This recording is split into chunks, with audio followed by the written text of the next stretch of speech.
todo comienza cuando mi hermana, o sea, la que va por encima mía, que actualmente pues tiene 37 años, pues tuvo una hija, vamos, se quedó embarazada con 15 años, y entonces pues claro, con esa edad pues prácticamente como si hubiera haber tenido una muñeca, por llamarlo, vamos, en algún caso, ¿no? Sí. Entonces pues mis padres se hacen cargo de esta niña. De la niña.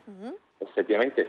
Mi hermana pues absolutamente va creciendo y parece que no ha tenido hija ninguna. O sea, que parece que sus padres son mis padres, que son sus abuelos, evidentemente.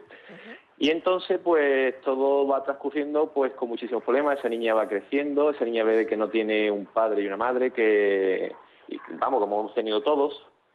Y entonces pues la niña se va poniendo bastante rebelde, mis padres lo pasan bastante mal porque llegan a un extremo que la niña pues hace novillos, no va a la escuela y demás.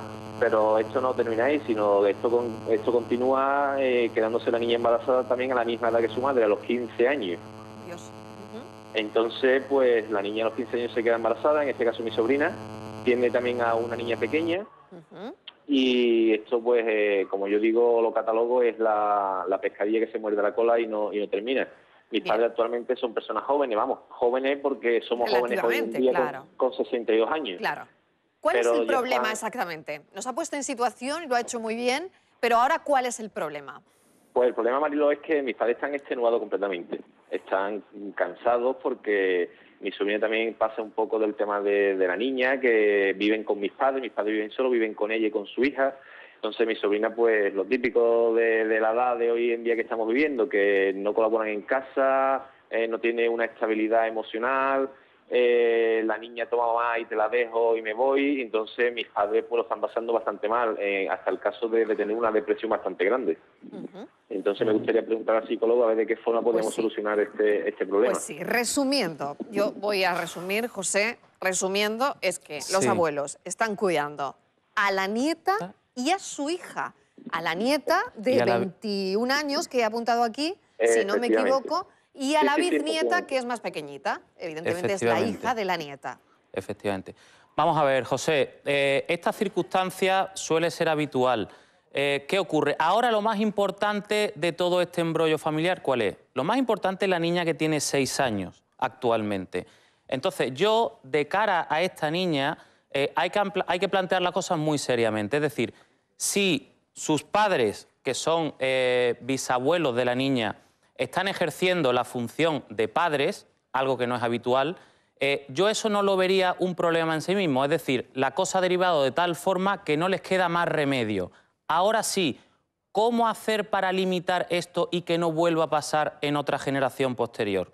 Hay dos maneras. Por las buenas, es decir, sus padres, aunque tengan que pagar el precio de estar extenuados, hacer, y ahí usted también puede colaborar también, que esta niña sea responsable, cortar la desresponsabilidad en esta niña que ahora mismo tiene 6 años, y después está la opción que sería ya ir por las malas, es decir, si en un momento dado se tuvieran que plantear poner en conocimiento del Servicio de Protección de Menores la situación y luchar por el acogimiento de esta niña en caso de que su madre se opusiera, diera problemas, no acepte la situación ni de que los críen ni de que tampoco se relajen, pues quizás habría que ir por las malas. Yo lo de ir por las malas siempre lo dejo para lo último, porque la confrontación, el enfrentamiento no suele llegar a ningún lado.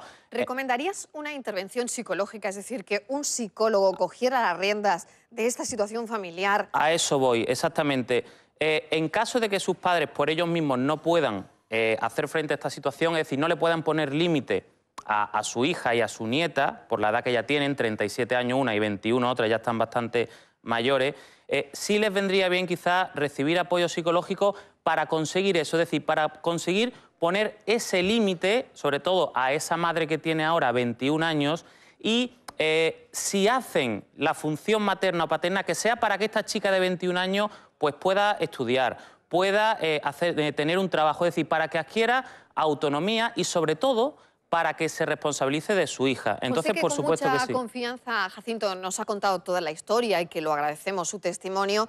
A mí me gustaría saber si efectivamente el rol se repite porque ocurrió también con la madre, ocurre con la nieta y podría ocurrir, que es el miedo de la familia, con la bisnieta, ¿no? Efectivamente. Por eso decía que... ¿Por qué se repiten esos roles? Pues porque los hijos se identifican a sus padres.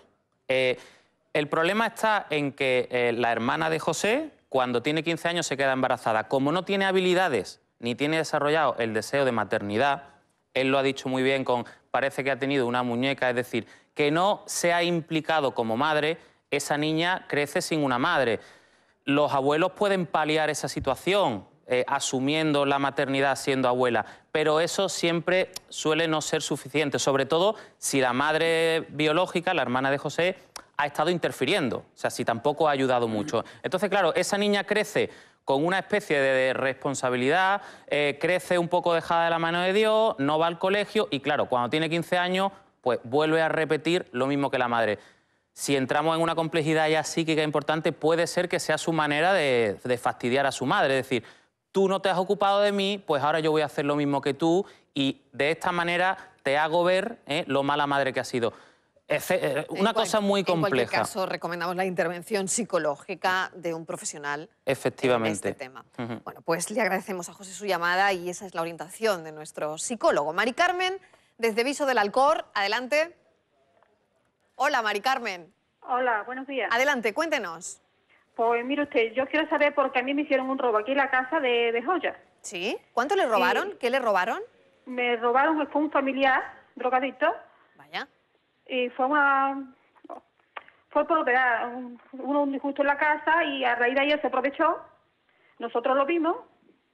Y claro, como era un familiar, yo pensé que él se iba a arrepentir, que me iba a devolver las joyas. Pero él sigue amenazándome por teléfono para que no le pusiera la denuncia. Cuando le puse la denuncia, más amenaza por teléfono. Uf. Pero yo tengo la sentencia y es que él me tiene que devolver un dinero por las joyas. Tengo la sentencia y no sé ahora mismo cómo tengo que cobrar esto, ni a dónde tengo que ir, ni nada. Ya hace unos meses de la sentencia. Muy bien. José María, para eso está aquí esta mañana Vamos nuestro a ver, abogado. Adelante. Buenos días, Mari Carmen. Buenos días. Vamos a ver, el tema de cómo va usted a cobrar, me imagino yo que será la indemnización que le han fijado en la sentencia. Primero tiene que esperar, la justicia penal va de oficio, es decir, significa que no hace falta que se reclame. En el momento en que se dicta la sentencia, transcurrido el plazo legal para recurrir, si no se ha hecho, directamente se hace firme y se ejecuta por el propio juez que ha dictado la sentencia. Ahora bien, la indemnización forma parte de lo que es la responsabilidad civil del que ha sido condenado. En ese caso, la responsabilidad civil va a ser exigida, pero me dice usted que la persona que ha sido condenada es una persona drogadicta y, por tanto, de alguna manera me imagino que será carente de ingresos. ¿Tiene ingresos esa persona?